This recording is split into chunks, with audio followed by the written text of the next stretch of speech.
Soyez les bienvenus sur TV5 Monde, ravi de vous retrouver. Voici vos prévisions de ce jeudi 25 août sur le continent européen. Alors sans surprise, le phénomène marquant, c'est cette vague de chaleur qui s'intensifie avec des températures très élevées, notamment à Paris. On aura jusqu'à 37 degrés, c'est un record pour la fin août. Et puis on continue du côté de Genève avec 32 degrés, 33 degrés sur Bruxelles. Ce sera encore un peu humide à Londres avec des averses et 28 degrés. Sinon on garde aussi de l'instabilité, notamment sur le nord de l'Ukraine et ce jusqu'à Moscou. Les températures redeviennent de saison. Il fera 21 degrés. Quelques nuages supplémentaires à prévoir sur la Scandinavie. Ce sera donc plus couvert vers Oslo ou encore Stockholm avec 23 degrés, 25 degrés à prévoir sur Copenhague. Il fera 32 degrés sur Athènes et 28 sur Tirana. Voilà pour le continent européen. On poursuit du côté des États-Unis avec toujours deux anticyclones, un présent sur la côte Pacifique et un autre sur la côte Atlantique avec de la chaleur. Donc à Portland, il fera jusqu'à 35 degrés. Il fera 34 degrés cette fois sur Washington. Entre les deux, eh bien, de l'instabilité et toujours des pluies abondantes à Chicago avec 28 degrés. En descendant sur le golfe du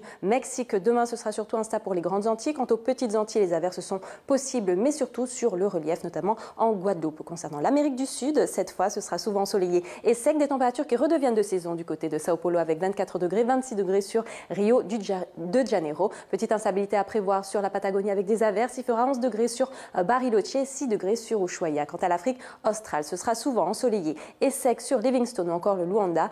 Concernant Madagascar également, et puis un peu d'averses à prévoir cette fois sur les Comores, des averses bien plus importantes du côté des pays qui bordent le golfe de Guinée. Il fera 28 degrés à Libreville, 27 degrés sur Casablanca, des températures un petit peu plus fraîches que de saison à Tripoli, plus élevées cette fois que de saison vers la péninsule arabique, qui fera jusqu'à 48 degrés sur Bagdad. Les conditions sont anticycloniques cette fois en Asie centrale avec du soleil. Il fera 35 degrés à Islamabad, un temps plus humide à prévoir jusqu'à la péninsule indochinoise. Il fera 34 degrés à Phnom Penh, ce sera plus sec en descendant vers Surabaya avec 33 degrés. Quant à l'Australie, le front pluvieux quitte le pays et se dirige vers Auckland avec de fortes précipitations et 16 degrés. À l'arrière, dans un ciel de traîne, on garde des averses, notamment sur Sydney. Averses aussi à prévoir sur les îles Salomon. Elles seront plus importantes vers les Philippines. Et puis en remontant vers la Chine ou encore sur la Corée et le Japon, ce sera du soleil pour tout le monde, notamment sur Tokyo avec 31 degrés. Voilà donc pour nos prévisions. On se quitte à présent en parlant de l'Italie et de ce très fort séisme qui a touché le centre du pays avec un bilan provisoire déjà